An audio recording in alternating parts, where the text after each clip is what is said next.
Well, welcome to Table 45. We're so glad you're with us. Next week, I know this has been a little bit of a weird start just with Unity Sunday, and we've got a lot of forums going on, but so I appreciate your flexibility with that. But so that'll be next week. Everyone's getting the text messages from me, right? Okay, it's helpful. And if anyone you know is interested in this class, love to have them join us. Just have them register just so I know how to communicate in case there's any changes. It's just helpful to have. So what I thought today I would do, if you're at a table, you two in the back can stay there if you want or join another table. I need a table leader real quick. So here's how we'll do it. The person whose birthday is closest to today, whoever that is at the table, you're the table leader. So just identify yourself real quick. Who's the closest to today?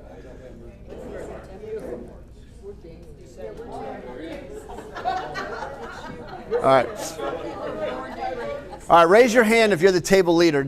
I'll tell you what you got to do in a minute. Table leader. Who's your table leader? Yeah. You guys are glad I didn't do age, right? Who's the, just whose birthday? Whose birthday? All right, good. All right, hold on to that for just a minute. So in another life of mine, I was in sales.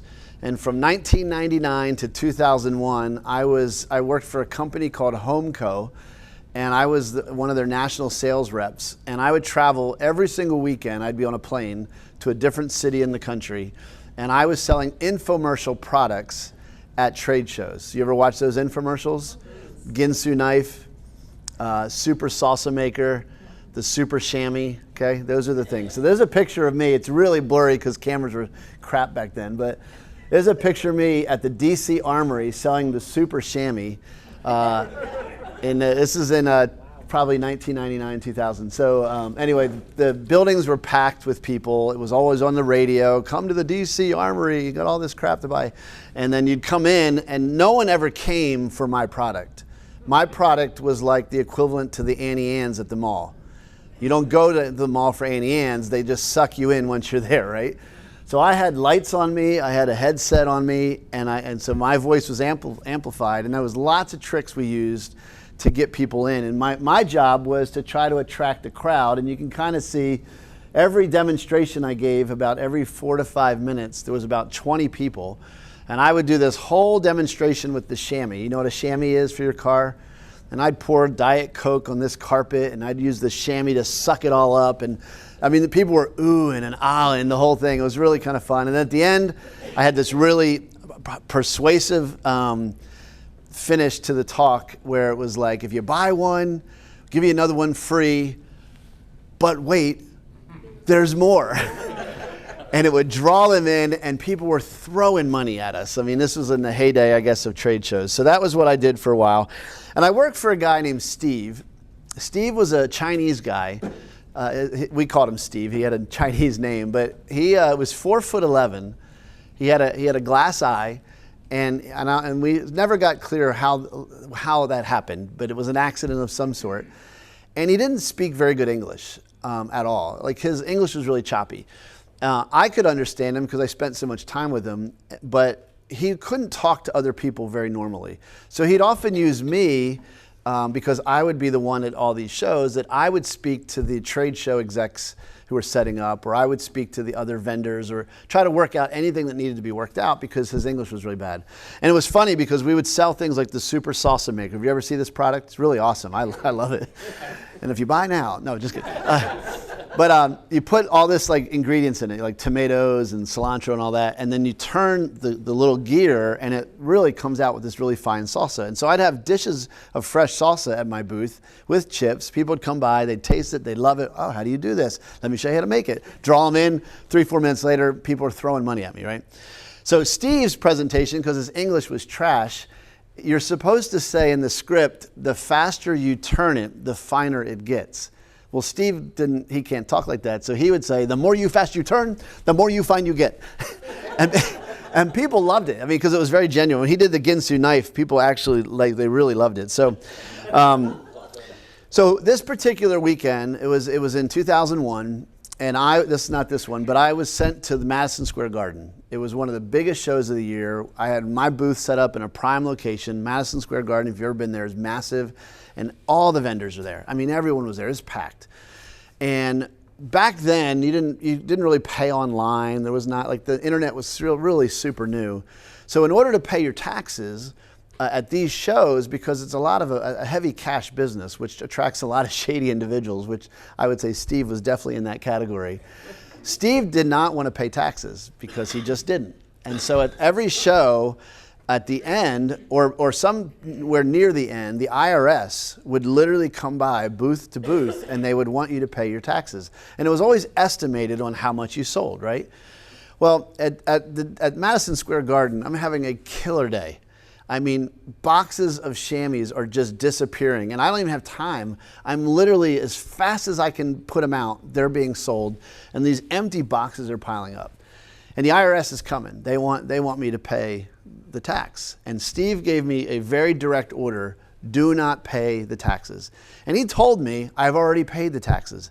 I knew it was a lie. I've dealt with Steve long enough. I knew it was a lie. Somehow I was able to make an honest living in a dishonest business. But he said, you don't pay the IRS. I already paid him. And I knew that wasn't true. So the IRS is coming. All the IRS sees is there's every few minutes 20, 30 people around my booth. They see them all getting out their cash, all paying me money, and the empty boxes are piling up. And Steve says, tell them that you didn't make much money. No, actually, he said it differently. He said, sales no money, I sell zero. That's what I was supposed to say, okay? That's what I was supposed to say to him, okay?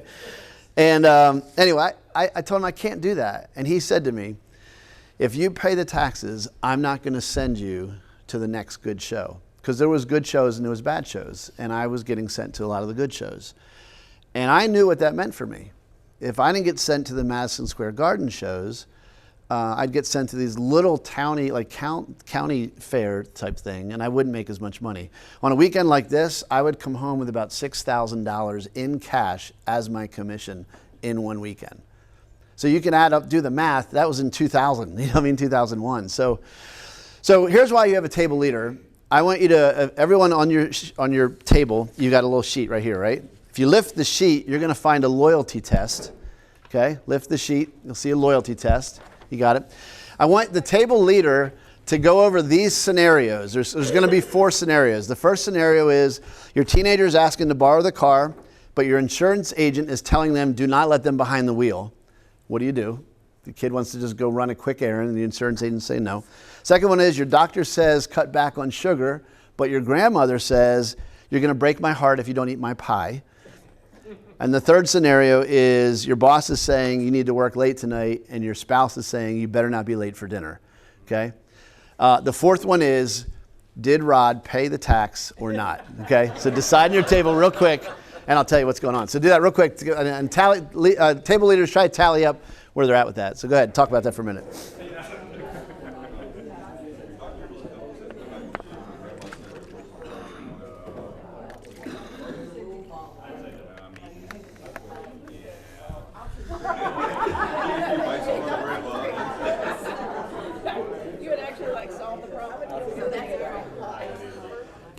All right, so let's go through just real quickly. How many from each table did you on the first one? You let your kid borrow the car, or you do with the insurance agent? Who lets the kid borrow the car mostly? Okay, all right, very good. All right, yep. I came up with something different. Okay. I drove her. You drove her. Okay. I like that. Okay, very good, very creative. New insurance agent, okay. All right, how about doctor says cut back on sugar, or you disappoint your grandma? Which one? Not disappointed. Bill. Marva said eat the pie, and Mom said eat the whole pie. Eat the whole pie. Okay, very good. That's good. We got three eat the pie. One do it, the doctor says. Another one, eat a small piece. Eat small piece, okay. Tom is he's the master of compromise. I love it. Yeah, that's really good. I asked her if she has ice cream. Yeah, that's it. How about your boss says work late, your spouse says don't be late for dinner. Which one would you choose? Which one? It's a work late for all of us here. It's work late, okay. All right. No why? Okay, very good. You hate 4 work lates, and the same guy said what's for dinner. what's for dinner? Okay, same guy. How about yeah? I'm going to tell my boss that I need to go home for an hour and have dinner with my husband. Okay, look at that. And then I will And then you come back. Okay, I like that. That's good.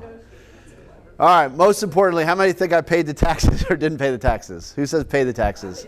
Wow, okay. Who said didn't pay the taxes? All right, get out, get out. No, I'm just kidding. I think you got a shaky streak. Yeah. Well, I paid the taxes. My boss was super angry with me. He ended up sending me to Still the Good shows because I spoke fluent English, and he needed me. I traveled with a buddy of mine. I got him in the business. He's now a pastor in Ohio. He's in a really a growing mega church in Ohio. A good friend of mine, and he took this picture. This is in Madison Square Garden after one of the shows. That's $25,000 cash. And the pill bottle is just don't even look at that. So it's. The bodyguard. Yeah, I know, right. Yeah, it's sketchy. I mean, we worked in an all cash business, and we had to be real careful about. But I literally carried that from the show back to my hotel room. We had it we had it like secret pouches and stuff like that. So, yeah, it's. Did ever former person that did that get into the ministry? I know, right? I know we do. It comes from a lot of it. So, well, I talk about this loyalty thing because that's kind of what we're looking at today. Is Jesus was given a loyalty test in the passage that we're going to look at, and honestly, we all have this from time to time, don't we? We all have things that come up that kind of test our loyalty, and sometimes it's simple as like I got to work late or I don't want to disappoint my wife or husband at home, but all of it comes down to like who is your allegiance to.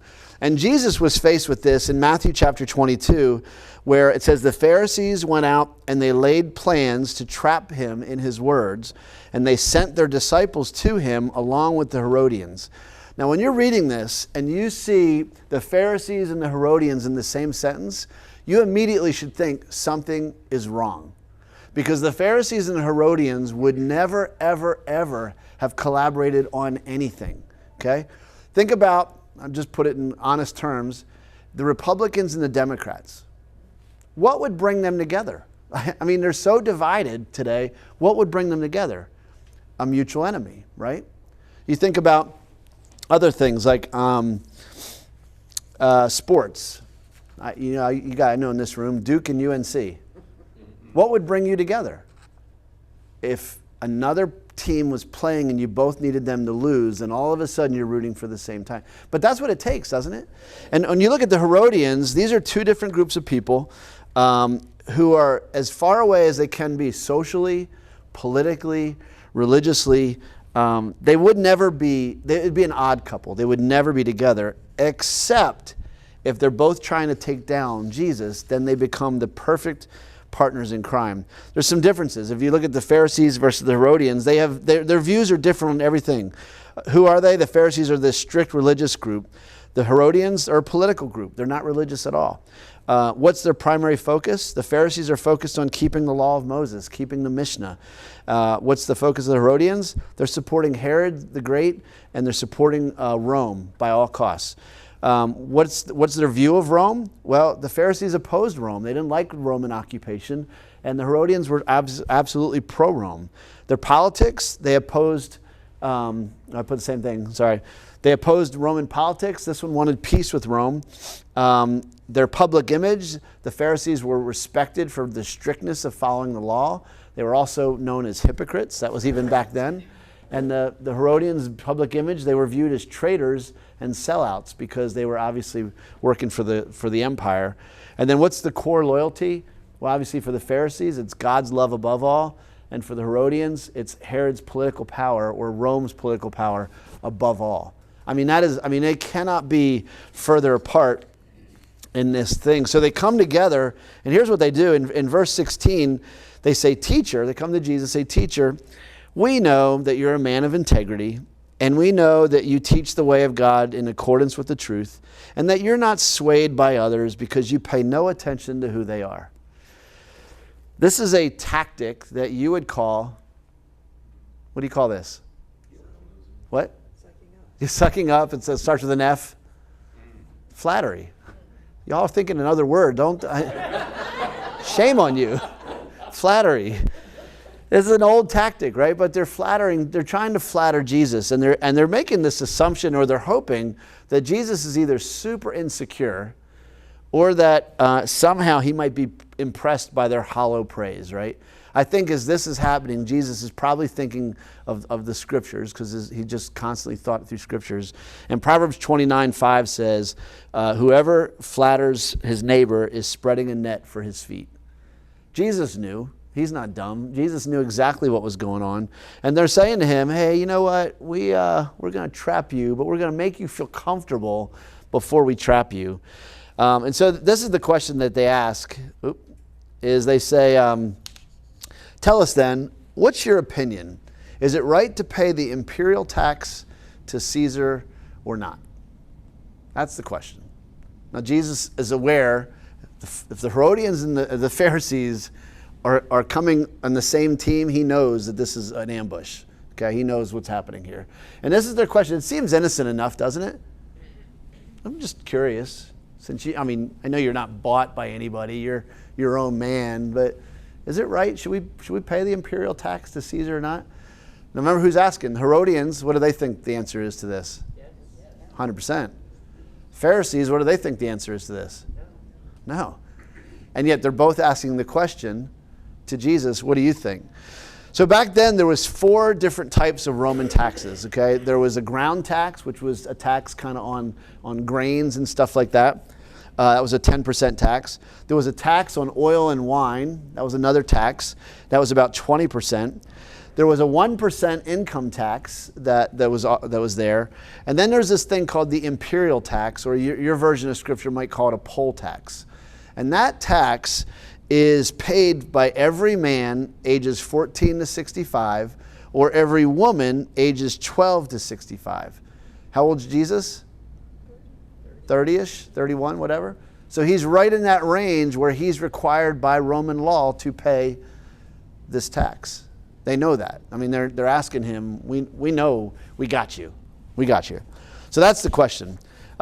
Interestingly, D.A. Carson's a Bible professor, and he says, paying the poll tax was the most obvious sign of submission to Rome. Zealots claim that the poll tax was a God-dishonoring badge of slavery to the pagans. So this is not just like casual tax talk, right? They're literally setting him up with a trap because they know either answer he's done, right? Because think about it. If he says, yes, we should pay the tax to Caesar, which group of people is going to have a fit? The Pharisees. Oh, you support Rome, do you? And if he says, no, you shouldn't pay the tax to Caesar, to Rome, then the Herodians say what?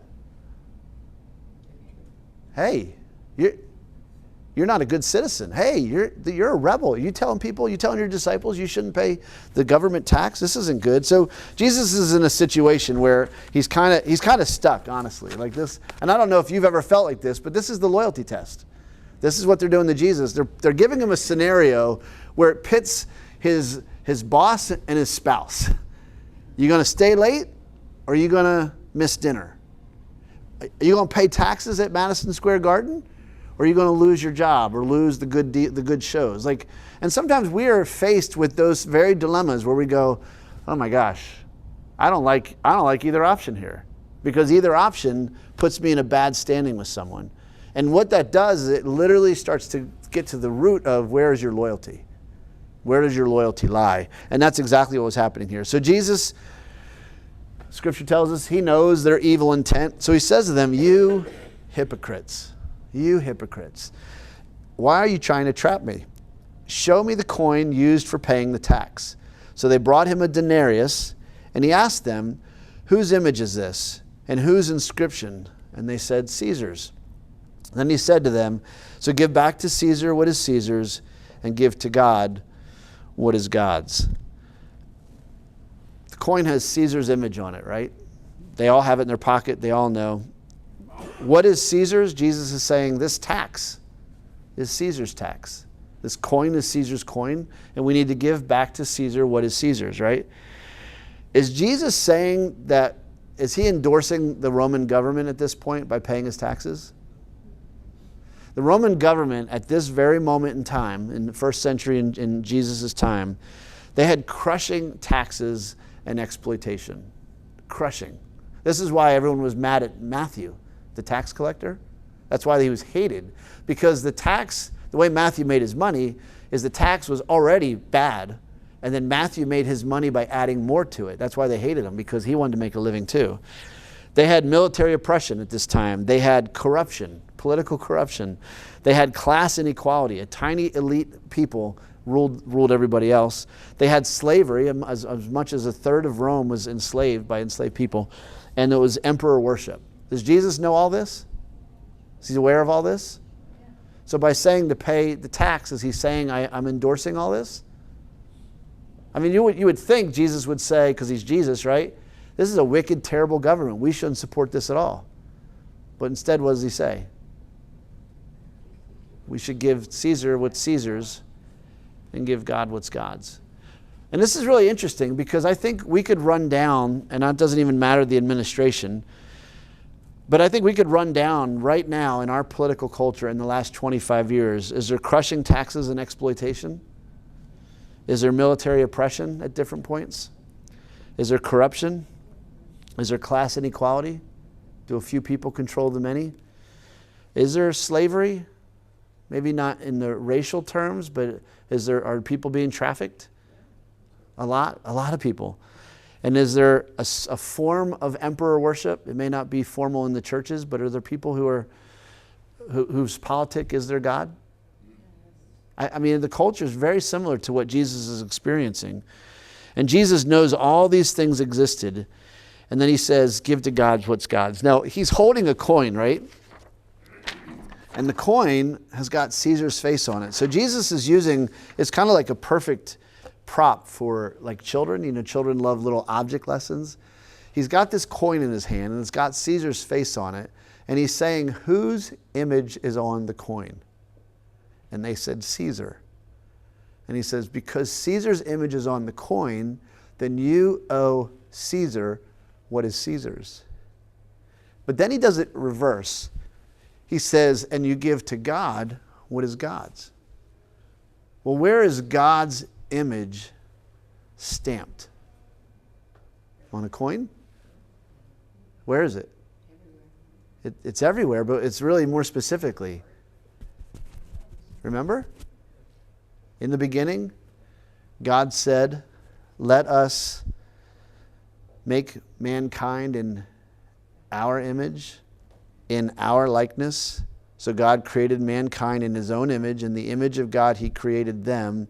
Male and female, he created them. So what did God do with every human being on the earth? He put his image on their heart.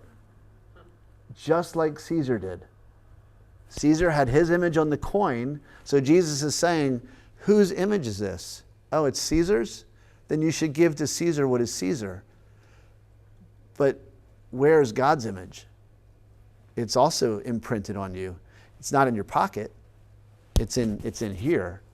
And because it's in here, then you should give to God what is God's. That's his whole point. He does it in a brilliant way because he knows that there's nothing in our pocket. We can go, look, I got a little God stamp. But we're all walking around with it, right?